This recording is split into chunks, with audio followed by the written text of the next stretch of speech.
તારીખે સુરત શહેર અને દક્ષિણ ગુજરાતમાં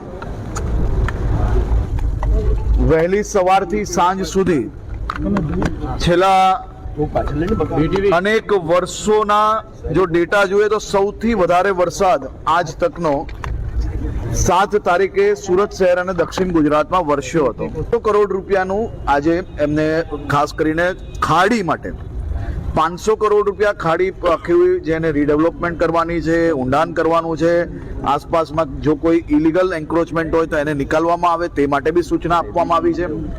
અને સાથે સાથે કાલે સાંજ સુધી તમામ વિભાગોએ ખાલી જિલ્લા પ્રશાસન એકલા જો કામગીરી કરશે તો કેશડોલ પહોંચાડતા 2-4-5 દિવસ લાગી શકે છે।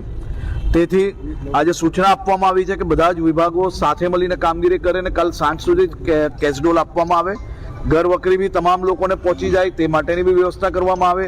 દુકાનોમાં, ઘરોમાં જે કોઈ નુકસાન થયું છે તેનું તાત્કાલિક સર્વે પૂર્ણ કરવામાં આવે। સર્વે પૂર્ણ કરતાની સાથે જ મુખ્યમંત્રી શ્રી રાજ્ય લેવલે એક બેઠક બોલાવીને જે નુકસાન થયું છે નુકસાનને કઈ રીતે રાજ્ય સરકાર મદદ કરી શકાય તે બાબતનું આવનારા સમયની અંદર ડિક્લેરેશન કરવામાં આવશે। આજે તમામ ચૂંટાયેલા પ્રતિનિધિઓને બી અને મહાનગરપાલિકાના સૌ અધિકારીઓને બી આજે સાંજ સુધી એક રાઉન્ડ સફાઈનું બધી જ જગ્યા પર પૂર્ણ થાય તે માટે બી સૂચના આપવામાં આવી છે। અને સૌ સફાઈ કર્મચારીઓને બી હું આભાર માનું છું અને વંદન કરું છું જે પ્રકારે રાત દિવસ એક કરીને સફાઈની કામગીરી કરી રહ્યા છે।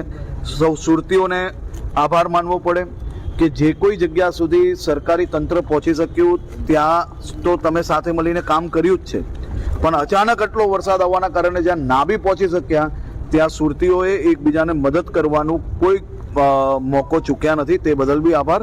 અને આ બાબતની સંપૂર્ણ રિવ્યૂ હજી ચાલી રહ્યું છે। આજે મોડી રાત સુધી હું બી અહીંયા છું અને એની તપાસ કામગીરી ચાલુ છે। તપાસ પૂર્ણ થયા પછી આપ સૌને સંપૂર્ણ માહિતી આપશું।